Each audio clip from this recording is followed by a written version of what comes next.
Halo Sobat 105. Kali ini saya akan memberikan pengetahuan tentang sejarah dan informasi menarik tentang bahasa Indonesia dengan mengusung tema memartabatkan bahasa Indonesia di ruang publik. Sebelumnya, perkenalkan, nama saya Syailendra Putra Mulia dari kelas 105. Sobat 105, apakah kalian mengerti beberapa fakta-fakta menarik tentang bahasa Indonesia? Jika belum tahu, maka saya akan memberikan kalian pengetahuan tentang fakta-fakta menarik bahasa Indonesia. Bahasa Indonesia merupakan bahasa yang sangat mudah untuk dipelajari dan dipahami. Bahkan saking mudahnya, beberapa universitas di negara Australia menggunakan bahasa Indonesia sebagai objek pembelajarannya. Lebih kerennya lagi, bahasa resmi nomor 2 di Vietnam itu adalah bahasa Indonesia. Bahasa Indonesia ditetapkan sebagai bahasa resmi di negara Vietnam pada tahun 2007. Hal ini semakin membuat kita bangga bahwa bahasa Indonesia telah mendunia dan dikenal dunia sebagai bahasa yang sangat luar biasa. Bahasa Indonesia ditetapkan sebagai bahasa nasional pada tanggal 28 Oktober tahun 1928, tepatnya pada saat Kongres Pemuda yang kedua. Bahasa Indonesia dijadikan sebagai bahasa nasional yang didasari oleh bahasa Melayu. Mengapa bahasa Melayu dipilih untuk menjadi dasar terbentuknya bahasa nasional? Karena bahasa Melayu dianggap lebih mudah dipahami dan sistemnya sederhana untuk diterapkan.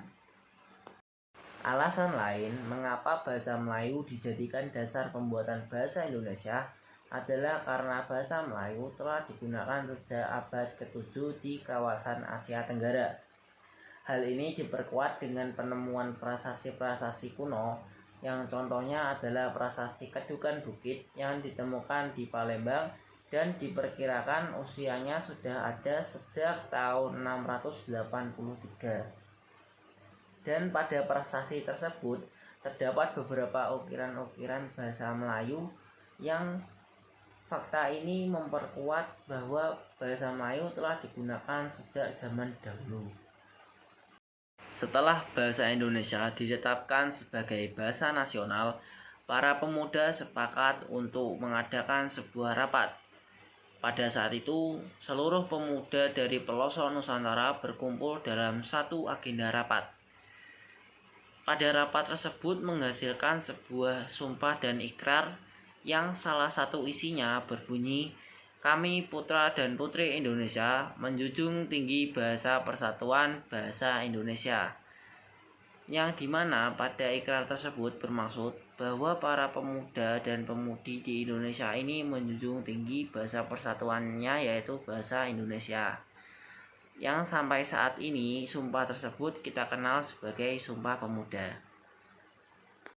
Kedudukan bahasa Indonesia benar-benar dikokohkan pada tanggal 18 Agustus tahun 1945. Hal ini dikarenakan baru disahkannya Undang-Undang Dasar Negara, yakni Undang-Undang Dasar Negara Republik Indonesia tahun 1945. Dengan disahkannya Undang-Undang Dasar Negara Republik Indonesia tahun 1945, menerbitkan sebuah pasal, yakni pasal 36. Pasal 36 ini berbunyi bahwa bahasa negara adalah bahasa Indonesia. Dengan terbitnya pasal 36 ini, sudah dapat diartikan bahwa bahasa Indonesia sudah benar-benar secara resmi menjadi bahasa nasional. Untuk meningkatkan kemampuan bahasa Indonesia sebagai bahasa nasional, diadakanlah Kongres Bahasa Indonesia I pada tahun 1938 di kota Surakarta.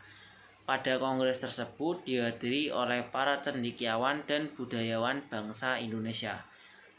Pada kongres tersebut menghasilkan bahwa tatanan bahasa Indonesia belum sesuai dengan perkembangannya dan tatanannya belum bagus. Jadi, timbullah kesepakatan bahwa adanya perbaikan tatanan bahasa Indonesia yang harus diperbaiki lagi agar sesuai dengan perkembangannya. Sekian penjelasan dari saya mengenai sejarah dan informasi penting tentang bahasa Indonesia. Saya harap kalian bisa mendapatkan manfaat dari penjelasan saya tadi. Saya Salendra Putra Mulia dari kelas 10.5 pamit undur diri.